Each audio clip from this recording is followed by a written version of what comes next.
Join me as we talk all things true crime.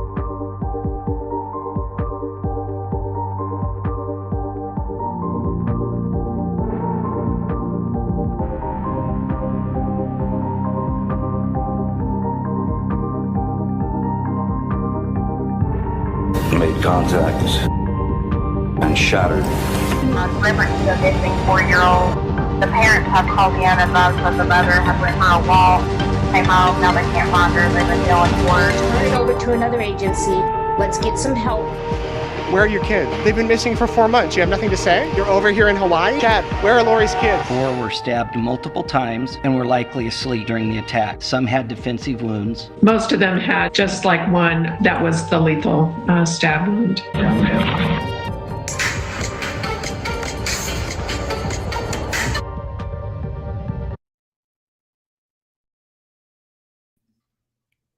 Hello, how's everybody doing? Let me know if you can hear and see me well. Today we are redigging into the Delphi case. I haven't touched this case for a few months. I think the last thing we kind of talked about was, Richard Allen's guilt, and we were definitely feeling like they were on the right track after so many years. And hello, Mel Mack and everyone in chat, Sherry Hill, Sexy Wild Thing, Carol Freaking Claus, Crime Curious. Thank you all for being here. Hi, Tony. It's good to see you. So what I decided to do was go back through some of my editing floor and take out information that we've kind of gathered over the years with this case. Let's start off with the state's response to, I'm not going to read the whole thing, but I do want to read some key element. Now, we all know that the defense came out with some documents last week, some stuff that was definitely shocking, stuff pertaining to a cult, a ritualistic killing, and, just stuff that we just never imagined would kind of come from this. Now I'm hearing and I'm seeing, and I'll show you guys some point in this live stream, that there was talk about sticks and other elements that we've found out through these documents that was being talked about in 2017. So that was kind of interesting for me to go back and see, and I'll show you that blog soon. So pretty much the prosecutors claim only 13 of the pages were relevant to the case. So this is the state's response to what the defense claimed. The remaining 90% outlines its fanciful defense for social media to devour. In the objection, prosecutors also claim that the documents are colorful, dramatic, and highly unprofessional. Additionally, prosecutors claim that broadcasting court proceedings may become distracting, and they pretty much are fighting for no cameras in the courtroom. So what the state is saying, they feel like there's already enough sensationalism in this case, and that these defense documents that came out doesn't help them to want cameras in the courtroom. They think that the defense is sensationalizing and exaggerating a lot of the living conditions that Richard Allen is in. They said something along the lines of that they're exaggerating the defendant's living conditions in prison as if he is a prisoner of war, and feel this sensationalism would continue in court. So they are pushing for no cameras in the courtroom. So that is sort of the response from the state. They pretty much are chalking up everything that they said last week to be poppycock, in other words, and yeah, they're dismissing it. However, as many of you guys know, I have a law enforcement source that I like to drop little conversations of true crime with here and there in our conversations that we have. I don't always like to shove some of this case stuff down his throat, but if I can send him a picture like I did of, the crime scene, according to Court TV, that was the picture that I sent him. And I said, what do you think of this crime scene? They're saying, and I described the injuries to the throat, and that they were staged. Law enforcement has been saying that the crime scene has been staged. And I stated that those are sticks laying on them. One was nude, one was wearing the other girl's clothes, and one apparently had an antler or devil horn crown on. And this person said, just from that information, again, he doesn't know the case name. He doesn't know anything about the pictures really. He said cult stuff, crown, probably crown of horns, and looks like a cross that is crossed out. He was saying that maybe it's a crown of thorns. And then I said, yeah, that's Court TV's interpretation of the defense's description of the crime scene. And I said, but law enforcement has been saying for a while that the crime scene was staged and clothing items were never found from some of the victims. And then he says, could be to try to throw them off. And I said, so make it look like it was a cult sacrifice, but it really wasn't. And he said, yes. And that was the end of that conversation. So I just like to kind of pick his brain here and there. And I know that a lot of people actually on Court TV, they had those podcasters that are like all over this case. I can't remember their name. Oh my gosh. Help me out, guys, because there's been numerous ones on there. The husband and wife, the couple. And hello, Roxanne. It's good to see you. And thank you so much for the Cash App you sent last week. I really appreciate it. Anywho, they pretty much said the same thing. Like, it could be this, or it could just be to throw off investigators and make it look like it is a cult sacrifice. So I'm curious your guys' thoughts on that theory. Is Richard Allen somebody who is clever enough to murder sheet? Yes. Thank you, Crime Curious. Is Richard Allen, if he's guilty of this, is he clever enough to make it look like this was like a cult ritual? You know what I mean? That is to be determined. Now, also, we have to wonder, is Richard Allen smart enough not to leave any DNA at the scene? So they've pretty much come out in these documents saying that they do not have any connection to Richard Allen's DNA to the crime scene, or anything on his phone was never like led them to the victims. So there's nothing on Richard Allen's phone, so no digital evidence linking him. And the defense is claiming that there is no physical evidence. So that is strange. Yes, this case is so odd. I agree, King Scarlet News. It really is. Anyone can be capable of anything, in my opinion, Tony says. And I think so too, because if this was, and I think that it seems like it's premeditated, like I don't think it was a crime of opportunity. You know, a lot of people have theorized that the sticks were broken because the defense claimed in the documents they were cleanly like sawed in a way, or not just broken. Like at the scene, they're stating that it looked like they were cleanly cut.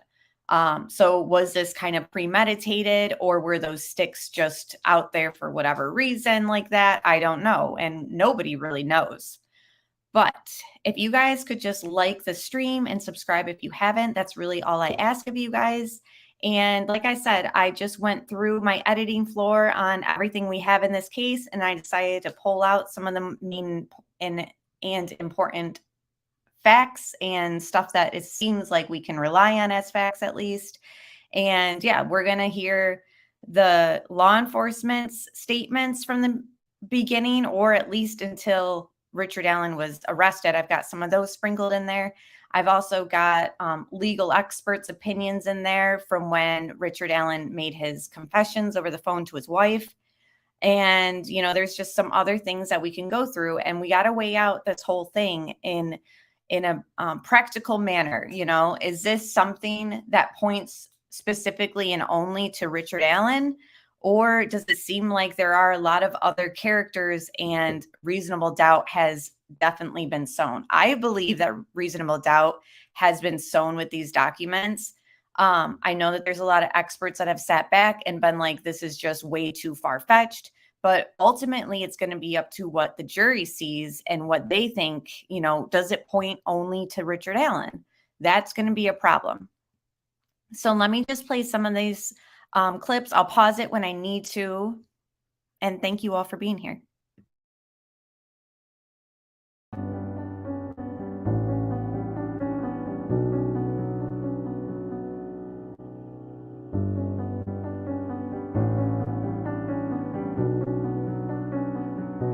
To the killer, who may be in this room, we believe you are hiding in plain sight. Information that the defense suggests shows ritualistic killings connected to Odinism, an ancient Nordic religion allegedly followed by some local white nationalists. The Delphi case has been one big Rubik's Cube and mystery since 2017. Now with the new defense memorandum, it's gotten even more complicated. The defense claims there was incompetent and shoddy police work, and they also state that there is no way that Richard Allen or anyone could have committed this double murder all by themselves. Before I continue, I mean, right there's a perfect opportunity for me to pause it. And plus Patricia's comment on the screen. I think it was a group, in my opinion, of course. So who thinks that this is, and then we had Tony earlier say that she thinks anybody could be capable of anything. Is this something that only one person could get done, in your guys' opinion? A lot of people are saying, no way, this is not just one person. This is more than that.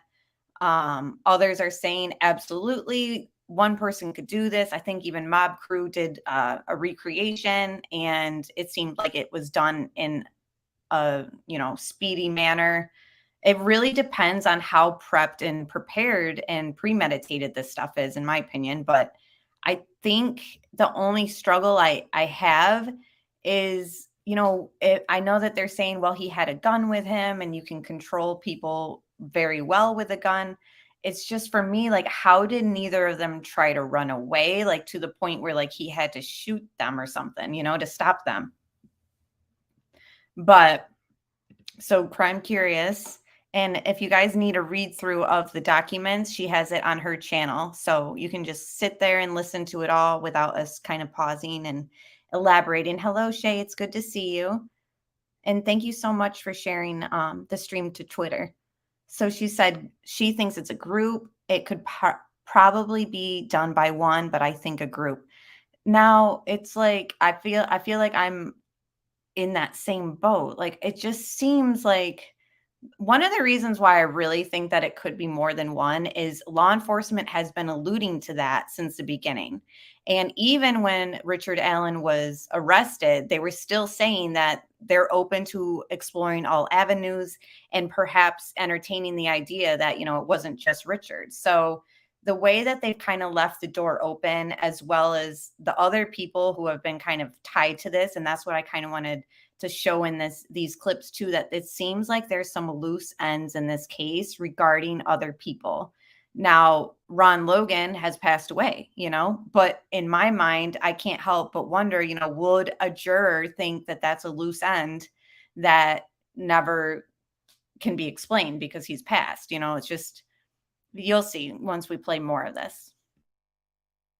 Can you say anything about why investigators are focused on your client? You guys will read the probable cause affidavit, and you may wonder why they are focused on our client. They've even thrown out names of people who they feel. So I just wanted to pause. I put the word redacted over all the areas that have this gentleman's name on it. I know that in the Facebook groups, everyone's talking about his name. I know in other streams, they've mentioned his name. And even in the defense documents, they've mentioned his name. I, however, just want to kind of protect just from on my channel, like, I'm not going to throw his name out there until, I don't know, there's more to follow up with law enforcement and they put his name out there. But I know you guys know his face, and I know that a lot of people are saying that he looks more like Bridge Guy than Richard Allen, and I almost felt that way too. Like, I'm still, skeptical. He looks a lot like Richard Allen, and he could possibly look like Bridge Guy. But hello, Leather and Lace, and everyone else who has joined. There was something I was going to pause to. Okay, so yeah, Lori's comment. I think it would be too hard for multiple people to keep a secret. Now, that is one of the main reasons why I'm like, how could this be more than one person? But at the same time, I don't know. I guess anything's possible with this case, particularly because it's so strange and it took so long for an arrest. That's another problem and red flag that I sort of have in this case. I know that sometimes things take a long time, but when we find out how they missed Richard Allen and we find out that it was just, they overlooked his tip and information about when he came and talked to police about being at the bridge. It's just disheartening. And it's like, oh, really? So now we find out about this. He's been threatening people who say his name on lives too. So I get it. Oh, I heard that he was saying if he had the money, he would sue the defense for mentioning his name. So yeah, I'm trying not to have his name out there. However, I know you guys know it. And yeah. And hello, Alex Erickson. It's good to see you. Thanks for being here. And hello, Johnny. I agree. Others involved in arrest already made connected to the case might have took lesser charges to give up others. Maybe heck, they dropped 5 charges on Klein. And Klein is another loose end that I mentioned in this for sure. And yet we have law enforcement on here too that I've clipped in stating that they don't believe that he's in, or that there's the connection isn't there. Like when they ask him about, why were some of his charges dropped, blah, blah, blah. I don't know. It's strange. Should have been looked into harder and who were cleared way too quickly. Come to find out, some of these people have direct links. So that picture next to this one of the sketches. Now, apparently this is the first sketch done, but the second one and that guy's face is another name that is mentioned in the documents. So I'm not going to say his name, but he is another person that's mentioned in the documents that the defense is saying, like, what about this guy? Look over here. Don't look at our client. There's other things that are suspicious.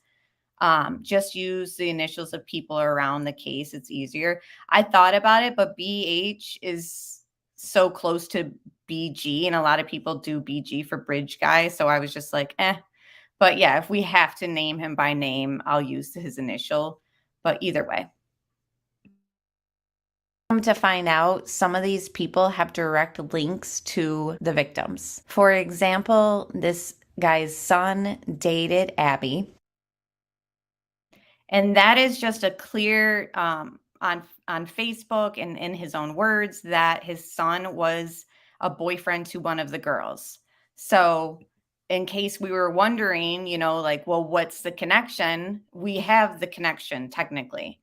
And remember, there was 3 detectives that were on this case that were heavily into believing this Odinism theory and exploring this avenue of the Odinites. So again, I guess it's like any other investigation where they break off in teams and one person focuses on this person in theory, and then they got a team that works on that theory and that person. And it's just kind of done that way in a lot of situations. So when it became time for Richard Allen to kind of be arrested, they pretty much, some of these detectives were saying that our case against this Odinite theory is much stronger and we have more of a theory and leg to stand on than we do with Richard Allen. Now, this is all what the defense is alleging. And then they're also saying, but certain people like this person were cleared way too quickly. The case took place in February. They're saying that this guy was cleared in less than a month. So this was a picture of him cutting runes, which the defense is saying runes were found on the girls' bodies. They were clean cut, pieces of stick and all that. So it's just, what is the real scene looking like? Like, I know that we have the documents had pictures of the crime scene attached to it, but we don't get to see it as the public. However, I'm curious, like, was it just does it really look like this sacrifice type of thing with the sticks, or is it something that's, well, he was just trying to cover them up with leaves and all that? Like, what exactly is the interpretation? I wonder what we would have and what the jury would have when they look at the scene. Like, would they instantly think sacrifice as well? Or would it be like, well, he was just trying to cover them up with leaves and all that? Like, I just want to know a little bit more about that. However, with the girls' arms and all that, I mean, they have been saying that they the crime scene was staged. Is this a staging to make it look like a cult sacrifice, or is it actually that? It's just, I don't really know.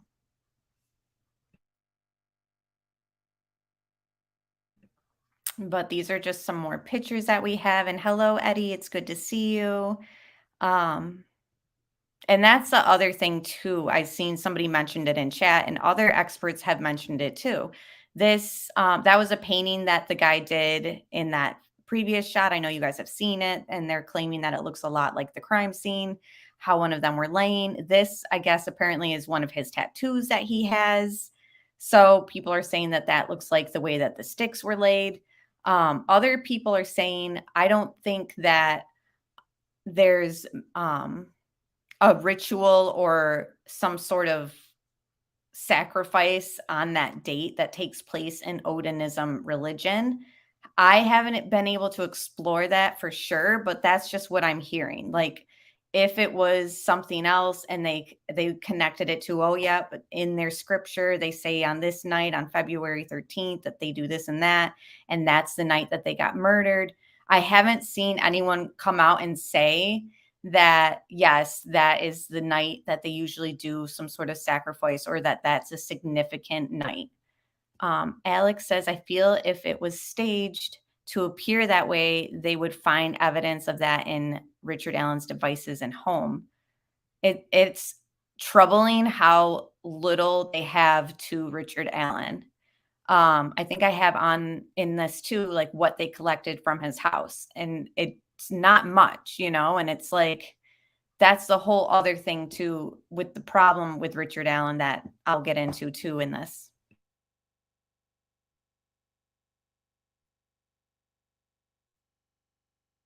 Now, the defense mentions how this person has pictures of sticks that look like the sticks found at the scene.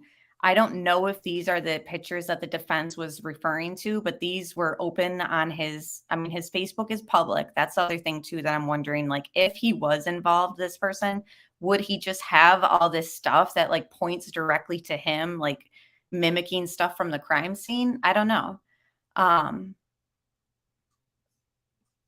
Yeah, how crazy is it that ritualistic killings still exist? And that's the thing too, is like they've said, and I think they referred to and the facts in their they referred to actually another country, I can't remember which one, but there really was some like mass murder that took place in the name of Odiism, I guess. So I don't know if it was recently or what, but as far as we know, there's nothing like in Indiana like that we could trace. But they are saying that yes, there is a group of white nationalists in Indiana and they do follow this. The defense is also claiming that there's guards in the prison who are threatening him and who are wearing patches that say in Odiism we trust. And that the defense is saying that they have proof of that. And hello, BG, it's good to see you. Yeah, you would think that they would find something. And I think that they have like a jacket or something that in the search warrant. I could be wrong. We'll see it on the screen. But, would Richard Allen keep the jacket that he wore that day? It's just some things are just a little rocky for the prosecution in this case. I feel like they have a long road ahead of them. So, are there people in prison like the defense is alleging, and they claim that they absolutely have proof that indicate that, yes, there is Odinites that are embedded in the prison system as prisoners and as guards. So we don't know, but we'll find out. Because all these claims will have to be backed up. And hello, Melissa Jade. It's good to see you. All these claims will be backed up in court. Like they're going to give their narrative. Prosecution is going to give their narrative. And, Richard Allen, does he have connections to Odiism? I don't think so. I don't think that they definitely have not connected him to any ritualistic type religion or anything like that from what we've seen. Totality will come out at trial, and not until then. Was this other person involved? Is there some ritualistic cult connected to these killings, or is it set up to make it appear so to throw off law enforcement? We're going to re-dig into the case and re-examine some of the findings that we've had for over these last few years. During the time of Richard Allen's arrest, law enforcement was still toying around with the idea that there was more than one person involved, and that they were still open into exploring other avenues and other people possibly linked to this case. I can appreciate the desire for our citizens to have these questions answered. And my response to that is it will come. It will come. But if any of us said something that would be detrimental to the criminal prosecution of the person or persons that killed Abby and Libby, and I was responsible, you should hold me accountable too. So I tried to pause it there. Now, this was an interview that he had done, and I agree, MK, like it really isn't far-fetched to think that guards in this prison could be connected to white nationalists and perhaps wearing those patches. Now, that seems like something that the defense will have an easy thing to prove, because there must be some CCTV footage of these alleged guards, 3 of them apparently, that have these patches, and they're proudly supporting being an Odinite, I guess. I don't know if that's the right terminology. But hello, Jen Lou. It's good to see you. So roll Vox. I totally agree. And I wanted to kind of get your guys' opinion on. Now, remember, they said that the clip is 43 seconds. He said, I want to see the entire bridge guy video. Why won't they show it? So they've only released certain parts at different times. So first we didn't hear the guys down the hill. We had only heard down the hill. And then over time, they decided to release the guys part. Now we know for a fact, well, I think that we know for a fact, you guys help me out if you are under the same belief, that as that video is playing, that the audio isn't necessarily what's being done like right there and then. Like the audio and the visuals don't line up. And since it's 43 seconds, we just have heard that that's part of it, the audio. Now I've heard it's been spliced and re-edited, and that the public, what they're hearing actually isn't the order that it was actually set in. And that's not the time that it was set in as he's walking. We've also heard through family of the girls that they hear a gun at some point in the video. So that kind of is where this whole gun stuff comes from. And the bullet that was found within a few feet of the victims, they're stating, oh, well, that matches the gun that's at Richard Allen's house. Other people have said, well, it's the same type of gun sometimes that law enforcement carries. How do we know that law enforcement didn't drop it at the scene? So Shabanane said the audio is separate from the video. I did find a clip from law enforcement confirming that. Okay, cool. I thought that that's what it was. Good could have been a stick being stepped on. Right. Like, what is this sound exactly? Like, we need to hear it. Like, people have said, well, it's a cocking of a gun. I want to hear the dang clip just as it happened, but we will probably have to wait for court. And I'm also hearing that there's parts of it that are just, I don't know if it plays out what took place to them right then and there, and it's caught on audio, and that's why we can't hear it, or if it's something else, which I'll get to near the end of this stream. And hello, Wheelby, and everyone else who has joined. I agree, we have no ideal bridge guy.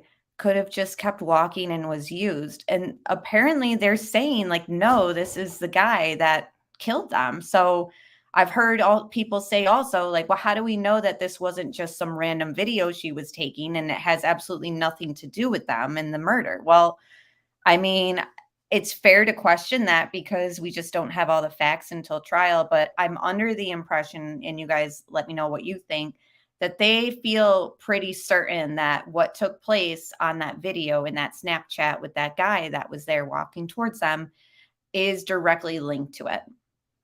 Yeah, me too, Jen Lou. She said, I've done some reevaluating since the memorandum first came out. I had no doubt in my mind until that came out. And now I'm like, what is going on? Like, why am I having so much reasonable doubt? And just imagine 12 jurors. We know that Richard Allen went to law enforcement and willingly told them that he was on the bridge during the day that the girls were killed, which leaves us to question, would a guilty party go to law enforcement and actually admit to being there? Now, I want to ask you guys that right now and from chat and those on replay, let me know if you were innocent, or I mean, if you were guilty, would you actually willingly go to law enforcement, or would you try to stay below the radar and hope that no one connected you to being in that area, So here we have Richard Allen who, goes to law enforcement and says, I was there. Tony said, odd that a guy would be out there at the same time as the girls without an agenda, in my opinion. And then we have to tie in the whole catfishing element of her, hoping to meet up with the Anthony Shots account that actually wasn't Anthony Shots. It was just his picture. So, what are the odds that they go to meet up with somebody and they were being catfished? But then they're like, taken out by somebody not related to Anthony Shots. That to me is just another thing that's like, well, I mean, there has to be some sort of connection to whoever was baiting them.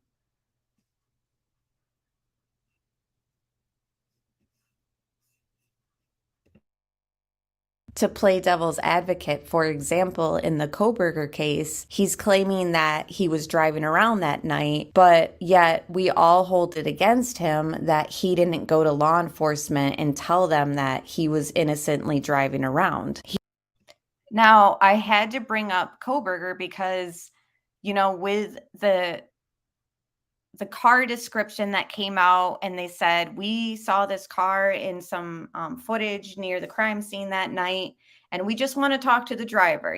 We just want to ask them some questions. And we all said, if Brian was innocent, after the information came out about the type of car he drove and all that, why didn't he go to law enforcement and say, I didn't have anything to do with this, but I do want to let you know that I was, in the area driving around. It's just interesting to me that in both cases, we kind of paint the defendant guilty. So for Richard Allen, he goes there and he says, I was at the scene. And we all think that Richard Allen is guilty because he was there. So for Koberger, he drives the same car that's seen around the scene, and we all say he's guilty because he didn't go to law enforcement and let them know. You know what I mean? So it's like, it's interesting how we kind of see things in different cases and see behavior in different cases. And how do we know which way a guilty person would act? How do we know how we would have acted? You know what I mean? Just Tom, thank you so much for becoming a member. I really appreciate it. And sorry about the trolls in chat. We usually never get them. Rolvox says, of the evidence I have seen against Richard Allen, there is none that would convince me to vote guilty at a trial. And how many others feel that way too? Because especially since this new information, I mean, if I was at the trial and the defense brought up those people on Facebook that we were showing pictures of and all that, how they have the connection to the girls because the son dated one of them. Could you actually vote guilty for Richard Allen when it's come out allegedly that there's nothing forensically found on his phone and he's not an Odinite, and I don't know, not to mention Ron Logan, the property that the girls were found on. Now he's passed away. Would that in itself cause reasonable doubt? When I joined this case, kind of following it, it was when Richard Allen was arrested. So I was kind of late to the game. And Ron Logan, for me, was something that I was like, man, I can't believe he passed away, because that to me is kind of leaving a little bit of questions in my mind. I mean, he lied to law enforcement. Here, Richard Allen does go to law enforcement and say that he was in the area, and yet we still paint both parties guilty for their actions. We know that false confessions do happen in investigations and in some cases. However, do those false confessions usually happen with the spouse, or typically isn't it in the interview room with law enforcement? Richard Allen's confessions to his wife stand out a little bit differently to me than a false confession made to a law enforcement agent during an interview. So the reason why I think that it just has different weight is there's tactics that an officer and police will use on you when you're in the interview room with them. And there is a lot of times, well, not a lot, I shouldn't say that, but there's times where people are walked into a false confession, and the jury, unfortunately, once you say something, like, that's very damning. Like, that's probably a defense lawyer's worst nightmare is a false confession. So here, however, the defense is saying this man is not right mentally, and his mental capacity is deteriorating. Now, what the defense hasn't done, and you guys let me know if I've missed it, I haven't seen them kind of sow the seed or plant the seed, if you will, of him having mental, like, they haven't said that he's not competent to stand trial.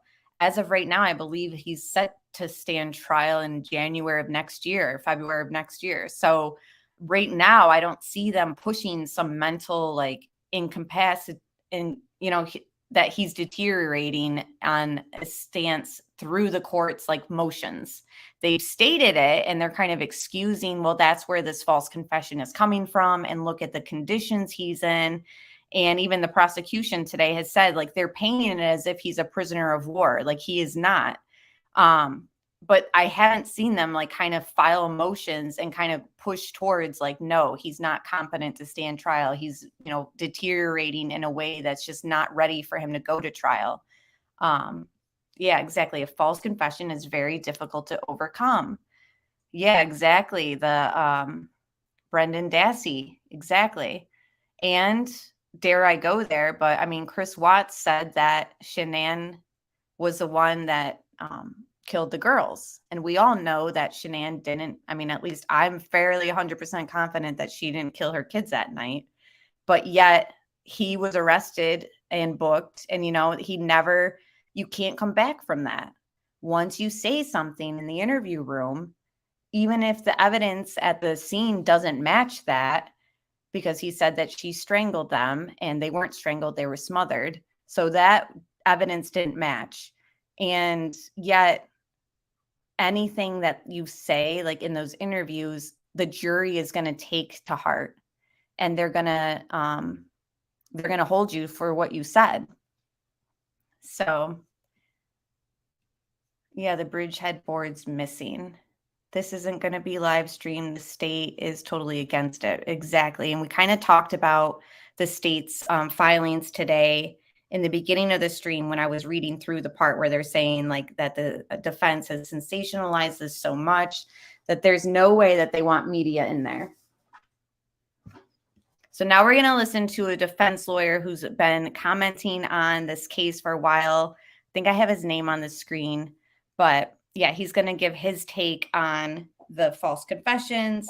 And just remember, the defense right now is stating he made those false confessions because those prison guards that are tied to Odinism told him that they would give him better treatment and he would get treated better in prison and have an easier life if he just confessed to these murders.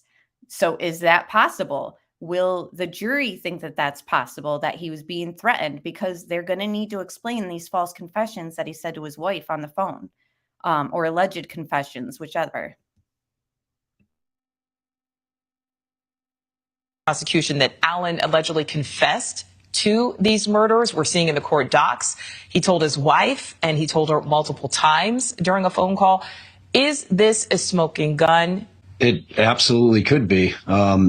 So I was in the courtroom back on the 15th of June when that revelation kind of hit. And at that point, they didn't they didn't get into it. There was a sidebar. The attorneys had gone up in front of the judge after the confessions were brought out in open court. And then, of course, everybody in the gallery was like, oh, my God, there's confessions. So we were all dying to know what he said. And at that point, we never got to hear it. And the details that mattered to me at that time was when he made the confessions. Because if they were early on in terms of him being incarcerated back on like November 3rd of 2022. That's when he first got moved to Westville prison, and he is being held in a prison, not a jail. But when that happened, if it's closer in time to that, the argument that his mental illness or any kind of purported mental illness would have made those somewhat arguable in terms of whether or not they were valid confessions, much weaker. Now, when you go to the fact that he's been incarcerated and basically in segregation 23 hours a day, it's a stronger argument for the defense. But I think there's some real problems with it. I think when you kind of dive into these documents, the things that stuck out to me were the fact that the defense is kind of creating some revisionist history, because when you look at the dates of their visits, and I'm talking about Rosie and Baldwin when they went to go visit their client, there was a date that they said that they were there, and it was a typo in the actual motion. They stated in the motion that they were there on the 23rd of April, 2023, but I think they meant March 23rd, because in the next paragraph they talk about on April 3rd, which is when this smoking gun phone call takes place between Alan and his wife, where he makes all these admissions about killing the girls. That is 10 days later. So they must have been talking about March. And when they're talking about his mental well-being in March and late March, they said he was fine. And then as soon as he makes these confessions, all of a sudden, now his mental well-being is destroyed, and he can't form sentences. He can't have communication. So this guy is saying that it's interesting to him that, everything as far as his mental capacity was fine. And then as soon as these false confessions come out, all of a sudden it's, he's deteriorating back there and this and that. And we have seen a physical, present deterioration in his appearance since he was arrested. And hello, CDT. It's so good to see you. I'm so glad you're here. However, like this guy is saying, what do you know? All this stuff started happening rapidly as soon as he made this confession to his wife on the phone. Now, is he starving himself? Is he on like a hunger strike? Like, we haven't had anything tell us that like they've had to bring him to a hospital and hook up IVs like that. But it just makes me wonder, is this stuff kind of a facade? A lot of people and experts are saying they think it's a facade. I'm wondering what you guys are thinking. And everyone is saying hello to you, CDT. We all miss you. And hello, crazy mama. Is it him deteriorating because he's behind bars and isolation and he's innocent, and that's just this is how he's coping with stress? Is he being bullied by the guards who are wearing patches that link themselves to Odinism? Is that the case, do you guys think? Or is it a guilty man who's trying to portray himself as something that's just, oh, poor me, and I couldn't have done this, and this is how I'm reacting to being falsely accused? Which is it? What are we supposed to believe, and what is the jury going to believe? Of any kind of substance with his lawyers. Mm-hmm. So it's going to be a real tough challenge for the defense to try to mitigate these potential bombshell confessions. So, Bob, let's talk about that. His mental health is, apparent or alleged deteriorating mental health. Do you think that's going to impact the trial? It depends. When I left that hearing on the 15th, I was stunned that they hadn't challenged his competency yet. And there's two different things. I mean, I want our audience to understand that challenging, a defendant's competency is completely different than saying they're insane and putting forth an insanity defense. They're two completely different standards and deal with two completely different things. In terms of if they're saying that he is incapable of assisting in his own defense now, then they should be challenging his competency. And I'm a bit surprised that they haven't. At this point, it seems like it's legal maneuvering by the defense in terms of they are trying to figure out the best way to deal with this bombshell because they didn't know what happened. I'm imagining what happened is that after this phone call that his wife, Kathy, called them saying, he just confessed to everything. What is going on? And then they ran out to the prison and they did a visit on the 4th, the day following that phone call. And that's at that point is when we start hearing about all the issues, mental issues and like they were saying he had some psychotic, issues that were arising that they weren't able to communicate with him. So it's going to be a very, very tough challenge for the defense to overcome. Richard Allen. And when his wife was on the phone with him, when he did that, she abruptly hung up, it says. Defense attorneys will advise clients to lose weight, refuse to eat, all types of things before trial. Not all, but there are some that definitely do. I believe it for sure. Johnny says, I think he did play a part in it somehow, if anything, guilty and using a fake account to, with the girls, something nefarious. And maybe others in the ring. Now, that was the avenue I was traveling down before this new information came out and more information about the way that the bodies were staged. So, I mean, I definitely thought I had a good grasp on it. And that was the avenue I was traveling down, Johnny. I'm feeling like now I have to put this whole cult and ritualistic aspect on the board. And I can't commit to either theory now, which is crazy because I was totally certain that it was something like you were saying. So they took his black SUV, bags of clothes and books, shopping bag and shoebox, and they dug some hole in like a burn pit in his backyard.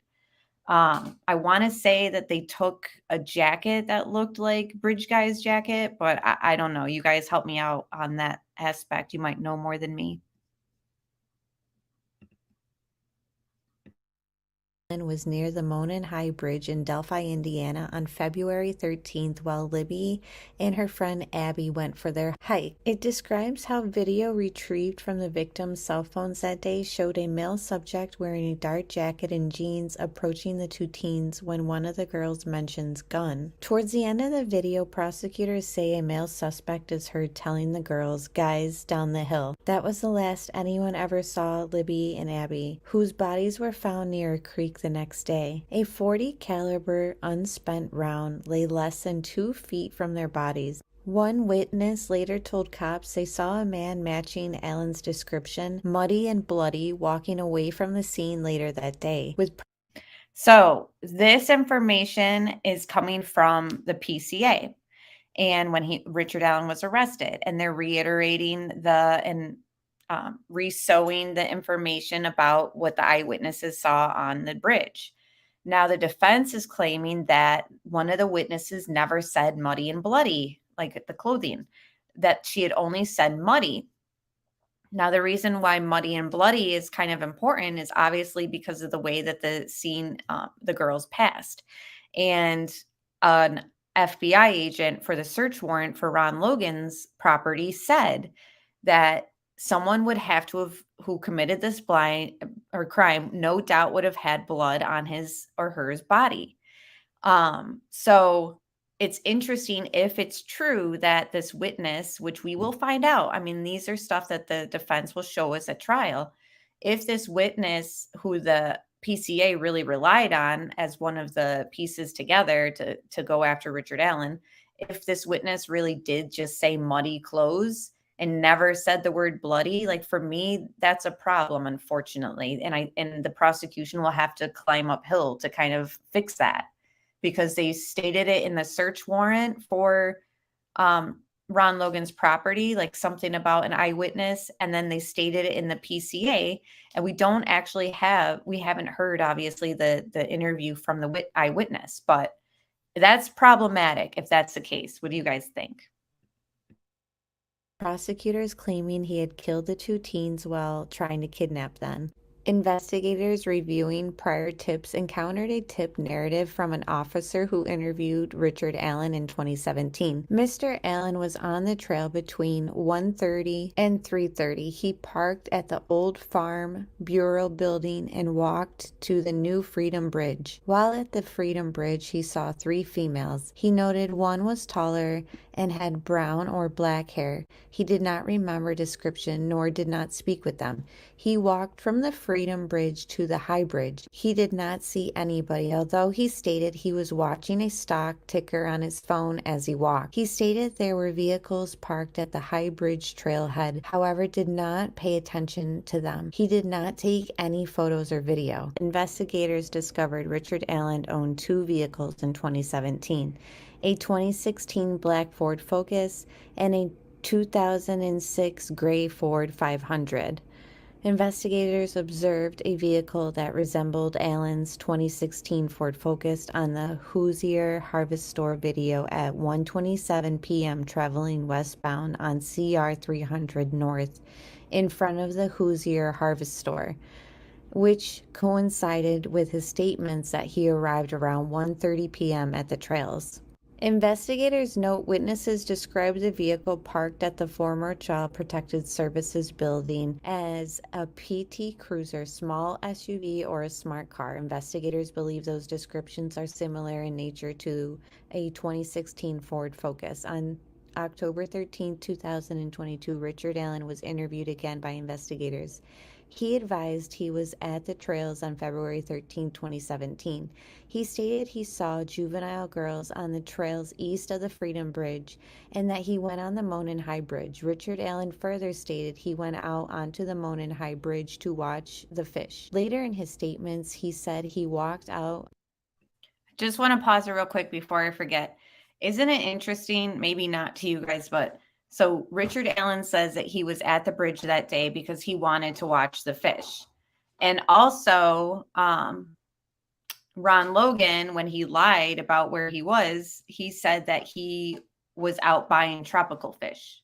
I don't know. I just think it's interesting that both of them like mentioned fish like that. Not that they were fishing even, but just things pertaining to fish. I don't know.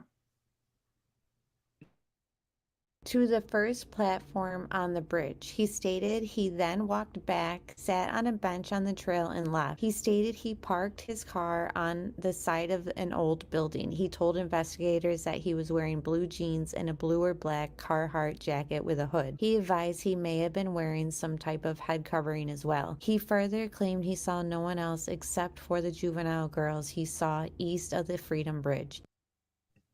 So the screen is taking quotes from the search warrant on Ron Logan's place. I'm reading from the PCA, and Wheel B brings up a good point that sort of pertains to what's being said on the screen. So the bodies were moved and staged, and this is from the FBI's report.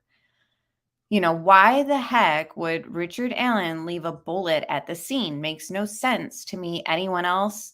To me, it's a huge, like, why? Because it seems so certain that the bodies were brought there because they were stating how there was no blood on in around the area except for those markings on the tree. Now, the defense is claiming it's a letter F. I've seen Court TV, I think, had somebody on there who claims that they've seen something, the picture, and that it just looks like splatter. So we don't really spatter or splatter, whatever you guys want to call it. Blood spatter, perhaps, or cast off. So I would like to see that picture from the tree because somebody's interpretation could be different. So back to the bullet. How did the bullet get there? Cycled through the gun and in between the girls. Did that like fall out while he was staging them? Because if that's not the crime scene itself, it wasn't initially, we thought and we theorized in previous live streams that perhaps there was some sort of struggle because we were under the impression somebody was seen muddy. Now we find out that the girls' bodies don't really have signs of defensive wounds. It's just the lethal, the wounds that killed them. So it doesn't seem like there was much of a struggle or fight. So how did this bullet get between them if they were brought there afterwards Did the crime take place in the river? That's what I was sort of thinking. Like, was it something, because if we're talking ritualistic, is it something like that? And then that's where the scene mostly was and it washes away. I don't know. Now, remember, their clothing was found there, and we will look at those photos in just a minute. So basically, that's my question too, is if, the bodies were moved there, then how is this bullet just like out laying in between them? It's just strange. A lot of people think that bullet was staged, planted, whatever you want to call it. Others think that perhaps law enforcement accidentally dropped it themselves because some of them carry a similar one, and it was in the chamber and wasn't fired, so it fell out. Right, like Lisa, it apparently had markings on it from being cycled through the whatever. Sorry, I'm not like well versed on guns, but yeah, it was cycled through the chamber, but it was never fired. And so how did it fall out? And it's just interesting because that's one of the main and only elements that kind of link Richard Allen to all this, because he owned a similar gun. So, and I mean, he was seen there too and admits to being there. So that all is not working for him either. And now apparently he's confessed to his wife. So there's a lot of things that I will say don't work very good for Richard Allen, but is the defense going to be able to kind of spin their narrative and convince 12 people, or if, just one person out of 12, that no, they should have been looking at these Odinites and not our client? He told investigators that he owns firearms and that they are at his home. Richard Allen's wife, Kathy Allen, also spoke to investigators. She confirmed that Richard did have guns and knives at the residence. She also stated that Richard still owns a blue Carhartt jacket. On October 13, 2022, investigators executed a search warrant on Richard Allen's residence at 1967 North Whiteman Drive, Delphi, Carroll County, Indiana. Among other items, officers located jackets, boots, knives, and firearms, including a Sig Sauer model P226 .40 caliber pistol. The laboratory determined the unspent round located within 2 feet of victim 2's body had been cycled through Richard M. Allen's gun.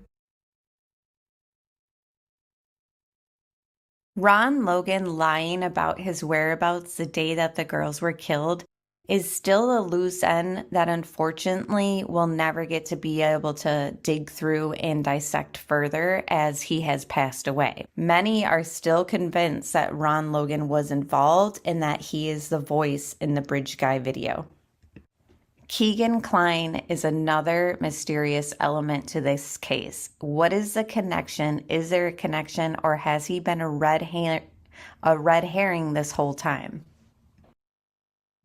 So cops have come out and said that, the charges that were dropped for Keegan aren't related to any of this case, but they have also kind of left it open that others could still be involved. So is it a red herring that we've all been looking at Keegan Kline, or, what type of coincidence would it be that he's linked to this Anthony Schatz account that Libby thought she was meeting up with that day? It's too much coincidence.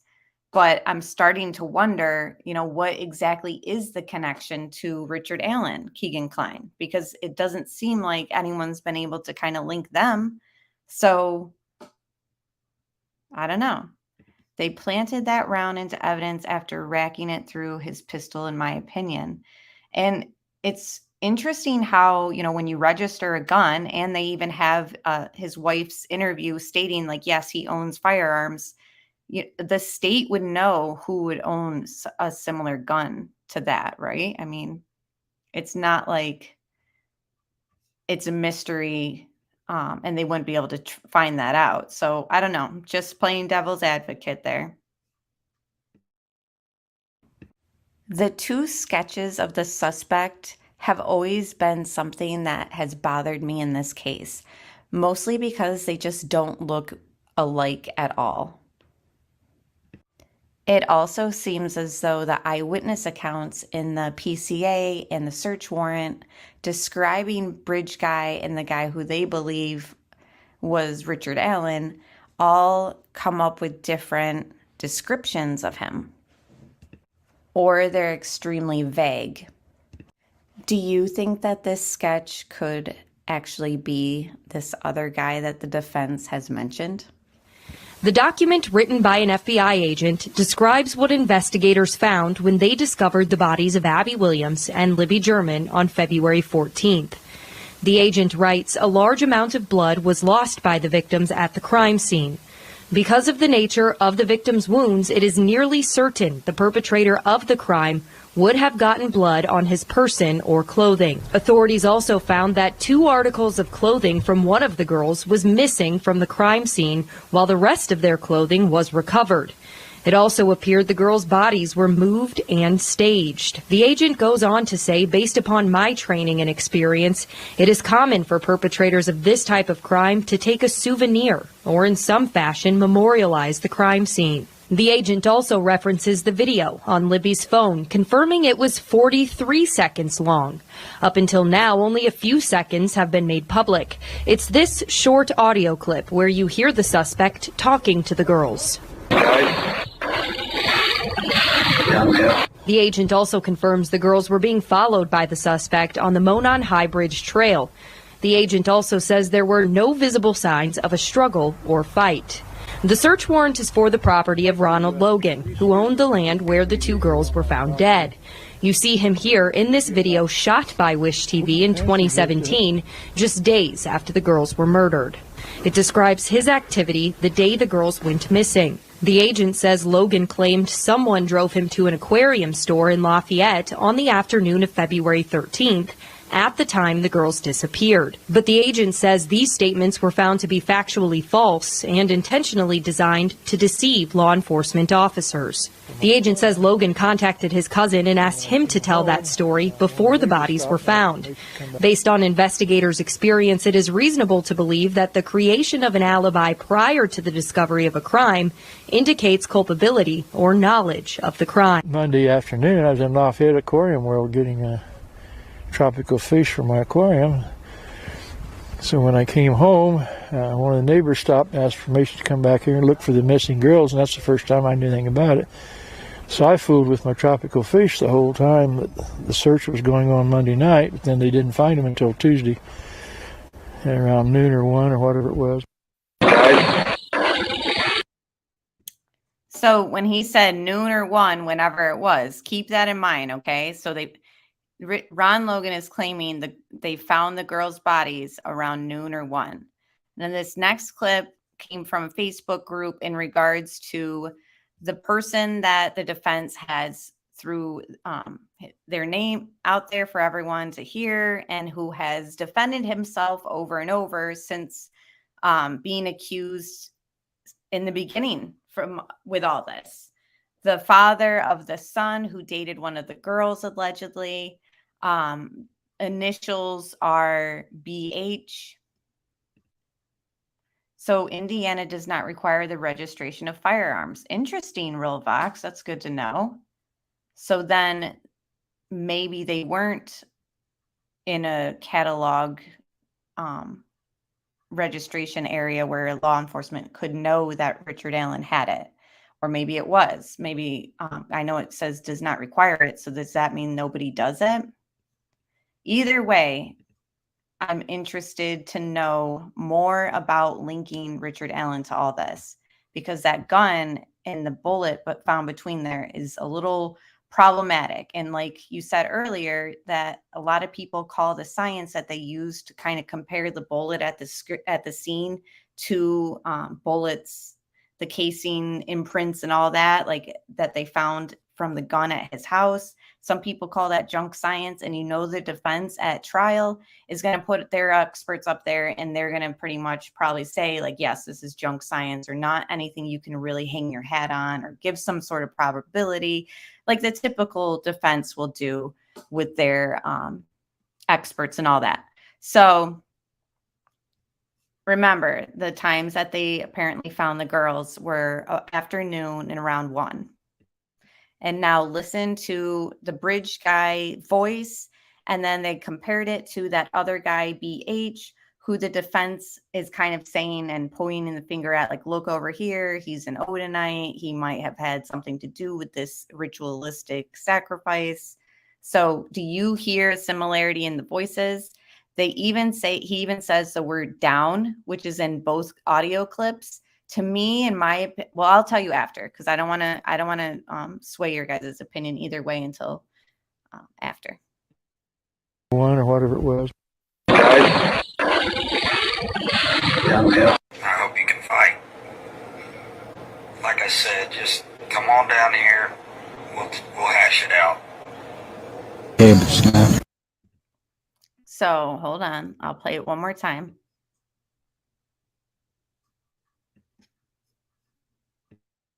Till Tuesday, at around noon or 1 or whatever it was. I hope you can fight. Like I said, just come on down here. We'll hash it out.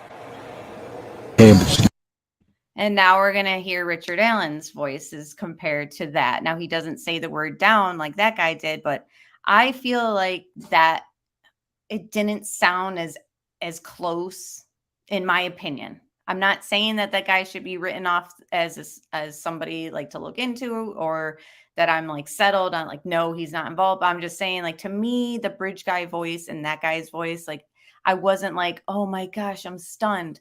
I was more stunned with that guy's kind of like face when he's wearing like the hat that bridge guy has. And I'll show you that after all this. So this is Richard Allen. See, and now just Tom says it sounds alike. And so that's the thing, is I want to know your guys' opinion. Johnny says does not match. Other people were saying that Ron Logan's voice sounds like bridge guy. So I had just played that Ron Logan clip right before. I don't know if anyone was able to kind of link them together, but there are people who are saying that it does sound like Ron Logan too. So Crime Sleuthin says, I did a video comparison and found some tone in both BH and BG. I think it was him, just my opinion. Oh, I'll have to check that out. Yeah, I don't know. Everyone here sings a little bit. Yeah, Corey says, I don't know. Yeah, it's like, it wasn't anything that I was like stunned by. I think it's one person speaking and it's Richard Allen's voice, in my opinion. So I'll play Richard Allen's right now too.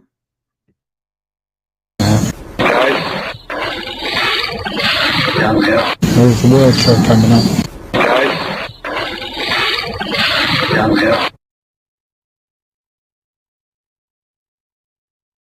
Is there somebody else out there?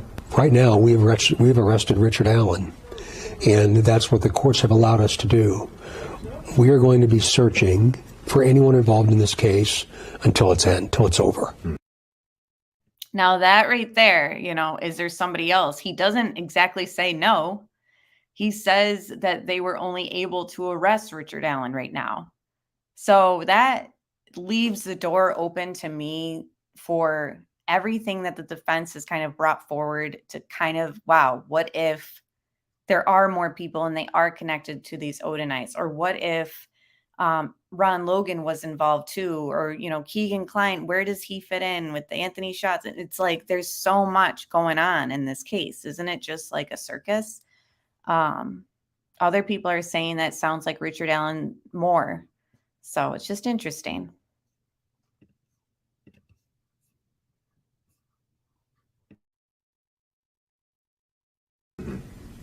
And today's no different than that. There's been a lot of activity on this today. Keegan Klein, they had 5, the prosecutor dropped or dismissed 5. I did see that this morning.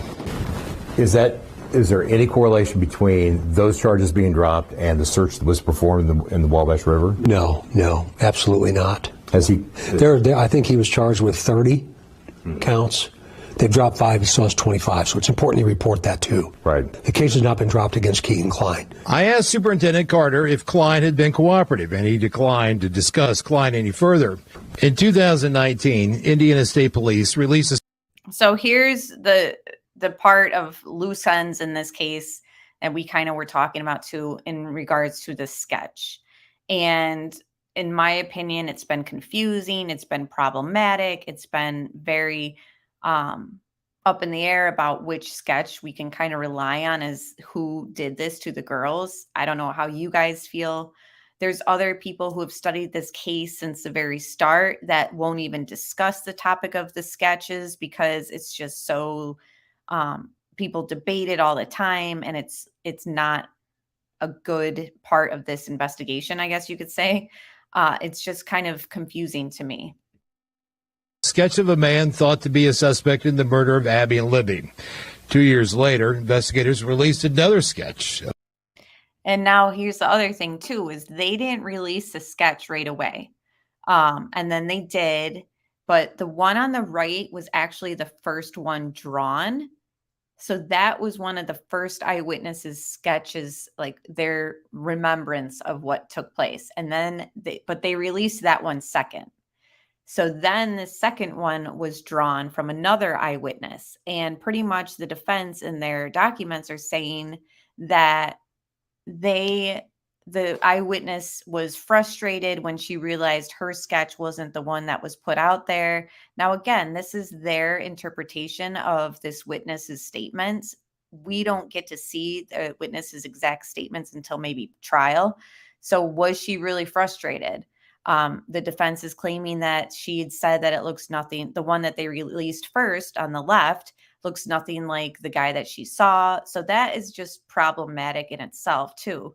So, and also back to what we were kind of talking about earlier is, are there more people involved? Well, if both these sketches are of somebody who is certain that that's who they saw that day, and one person is saying that that sketch that you released in 2017 isn't the guy that I saw, like, to me, that means it's either not that, I don't know, they're not seeing the same person.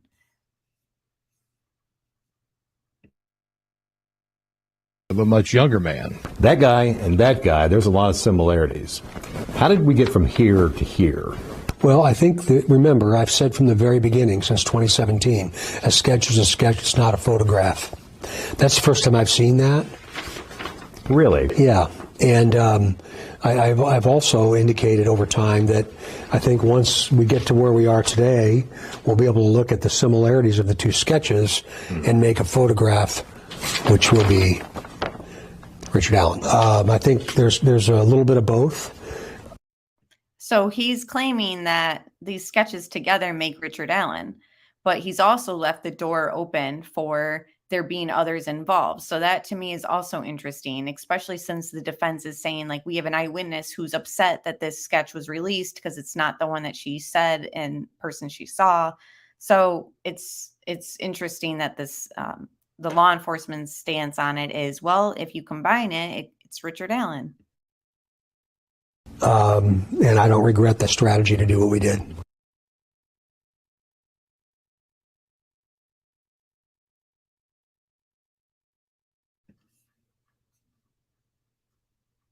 Yeah. Carol freaking Claus says the one sketch looks like Justin Timberlake. And now this is that person who the defense has come out and said, what about this guy? This is his face compared to these sketches. I don't know. The defense says, and this is... Rolvax says the case was flubbed from the very beginning. Yeah, it seems that way. Okay, so now we're going to get into a little bit of the scene. Their theory, again, that it's ritualistic, that it shows that something was done here purposely, and there's some message that is left behind at the scene. Based upon what the defense has filed here, what they are saying Abby and Libby appeared to look like. Now they have Libby lying flat on her back, left arm stretched above her head, touching the base of the large tree. Libby's right arm was placed along the side of her body. A large branch was placed on her left shoulder. The branch extended above Libby's head and below her legs. Two smaller branches formed a V where her legs joined. Both sides of the V extended upwards towards Libby's head. The branch extended across Libby's body on a line from her right shoulder to her left shoulder. Now, Abby. Just feet away from Abby, at an angle, Abby's legs are feet away from Libby's legs, their heads just a few feet apart.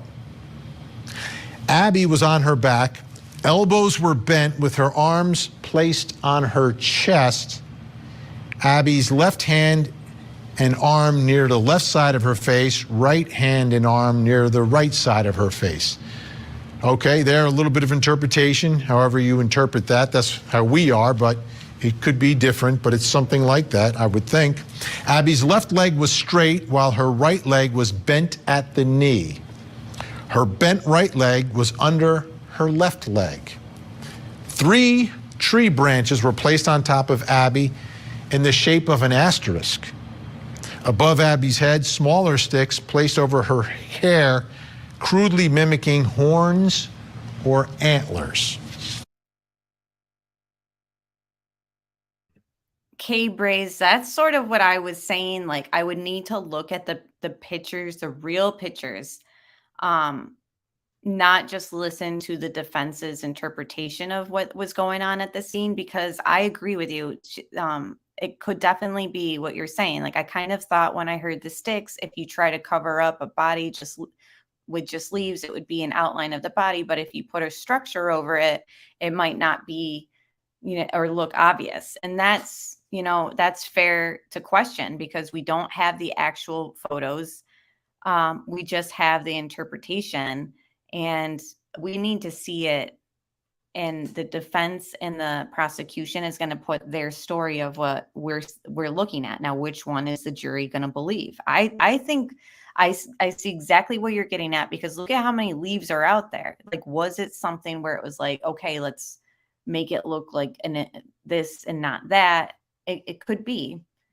Tony says, I feel RA did the crime, but others are connected somehow, in my opinion. And I think that, but the F of the blood in the tree, that's the thing too, Alex. And even Gray Hughes, when he did his segment on Court TV, was saying like, well, is the defense interpreting it as that, or is it actually just spatter or cast off, or did they wipe them something off there? Was it really an F? Reese says, yeah, exactly. We need to see it. Just Tom says, sticks not random, in my opinion. Right. And then it's like, okay, so is it something ritualistic, or is it made to look ritualistic to throw off law enforcement? I think that's also something that we kind of have to be fair and wonder, the legitimacy of it being cult related.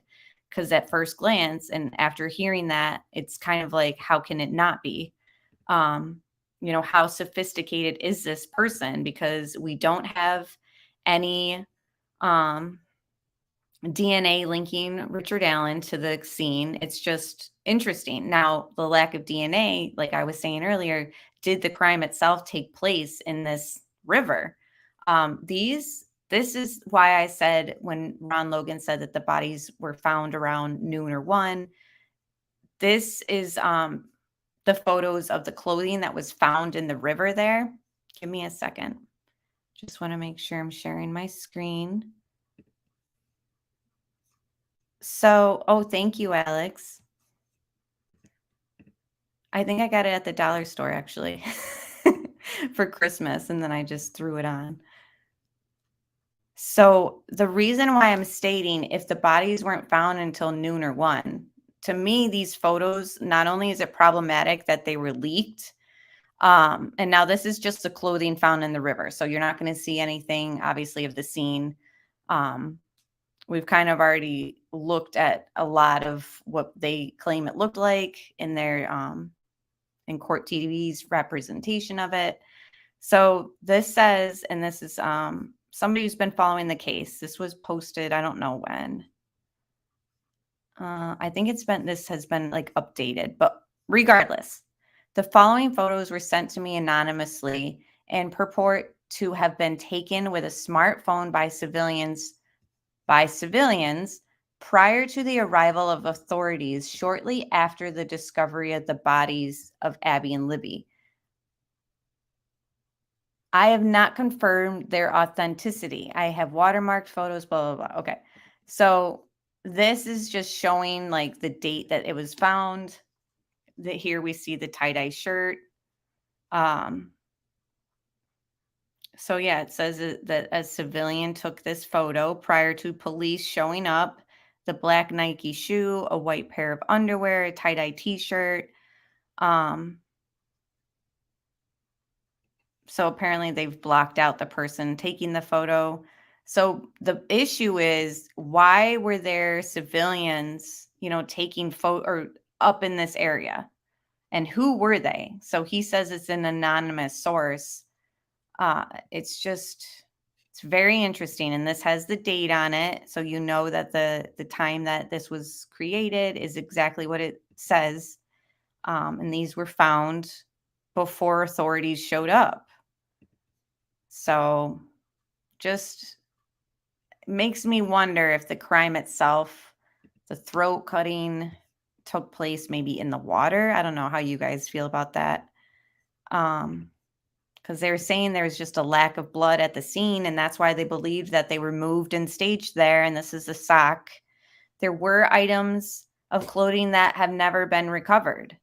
So we know that Abby was dressed in Libby's clothes. Is that right? And Libby was nude. Is that right, guys? I just wanted to take a look at these and show you guys, it's problematic. Not only were these photos leaked, but that civilians were, in the area taking photos and leaking this stuff. It's just another element to all this that's just a flop in a way. I don't know. So the other thing I wanted to show you quick, guys, is a blog that was very early on and I thought was interesting to look at. I will link it in the description box. This is from December 2017. Yeah. Okay. So this was sort of stuff that they collected in that first year of the crime, almost year. This stuff, apparently there's isolated photos from the scene. I'm not going to show you guys these photos, but when I link it, you can look at the site. They've kind of added filters and tried to like show different things and point out like a leg and all this stuff. But it says, upon blowing up the photo and using many filters on it, we have isolated what looks like a human body in this photo. The body appears to be lying on its back with one of its knees bent. You can see what looks like two arms sprawled out above the legs. The pink blotch is located above the arms. We believe this is a photograph of Abby. The pink blotch is her red sweatshirt, which has been pulled over her face, obscuring them. Now, I don't know how accurate all that was. I'm just showing you that this stuff was already going on very early on, like information about how they were laying there. There's talks of sticks and stuff very early on, because in the defense's documents, they said something about the crime scene and how one of those persons that I'm not going to name their names knew specific details about it. And they're kind of raising, doubt and question. I'm just going to scroll through because I don't want to spend time like looking at that stuff. Like, you guys can do that if you want. But it seems as though there was a lot of talk of the details of the crime scene very early on. So it wouldn't be, I don't know why people would be talking about the details like the defense claims was being done, but it seems very much that would have been easy for them to kind of speculate on certain things because it was just out there on social media and all that. So the defense tried to make it look like in their documents, like, how did this person know this, when come to find out, I mean, this stuff has kind of been going on for a while, and it might have been pretty easy for one of these people's to come up with something like that, like the information from the crime scene, just from those pictures alone that I'm sure circulated all over. So this says it's new information. This is how early on this stuff is. They're talking about bridge guy. 2 of them were men in their 20s. So it says there are at least 5 people who saw Bridge Man at the scene that day. 2 of them were men in their 20s and 1 was an older woman. So those must be the witnesses. Bridge Man was seen on the trail at 2 p.m. This is all stuff that came out in 2017. So in both cases, witnesses said Bridge Man's face was obscured by a white scarf. Now, Richard Allen in his PCA he says he thinks he was wearing a scarf that day. So that's also interesting because we never found that out until 2022. Now, so it says, you would think that when he was seen at 3:15, he would have been covered with blood. At the very least, his jeans should have been wet because he definitely waded that creek with the girls 6 minutes after they were abducted. But we heard nothing from the witnesses indicating that his clothes were wet or bloody. Now, remember, the defense is claiming one of the witnesses said that he was muddy, not bloody. So that's also interesting. So in their investigation, and these are just web sleuths and people following this case and hearing leaks and all that, they don't have any of the witnesses that they just referred to, which they named who they like their sex and age. Neither of them, no one at this point has information about clothes being bloody. So that's interesting. So this talks about one of the witnesses. Just kind of skimming through this. Like I said, you guys can look at it. Some of this stuff has been debunked. So I didn't think it was worth kind of combing through because we already know that it's not true. This stuff was interesting. So this stuff says they're saying was debunked rumors for them at that time. So the girls had a letter, possibly the letter K carved on them. Not true. Now that is interesting in my opinion because of the alleged F on the tree. So I'm just wondering where these rumors were kind of stemming from. Like, did they think that it was carved into them or was it actually on the tree? And that actually is an accurate theory that there is like an F on there. And, you know, the word, the game telephone, things just get misconstrued. I don't know. Just trying to think if there was anything else in there that I thought was interesting to. So yeah, probably or fully true rumors. This is 2017, the first year. Both girls were disrobed. One girl was naked and her top half was covered with leaves. Other girl was also naked with her top pulled over her head. Most of the girls' clothing was found in the creek. So that we kind of know to be somewhat accurate from what the defense kind of claims and what we know from staging and all that. Both girls had dirt under the nails. One girl had also had blood under her nails.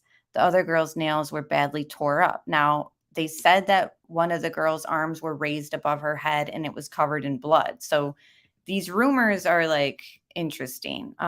One girl had her, you can read this, and it was so badly cut, she was decapitated. We don't know. I think they said one of the wounds weren't as deep and it was like a slow. I don't know. You guys help me out there. But I just wanted to play this stuff or show you guys this stuff. So this is talking about branches and all that, but it's not what we know. I'm not even going to read it.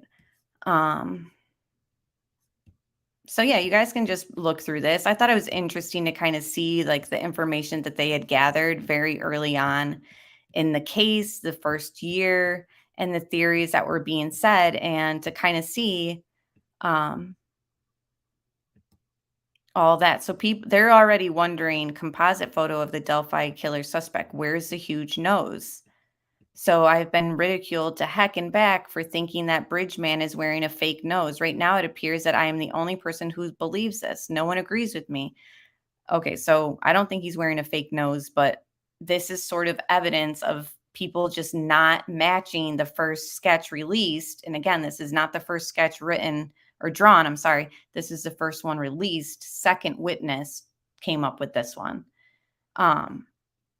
People are already debating that photo doesn't look like Bridge Guy in the first year. So just a lot of issues in all this, in the case in general.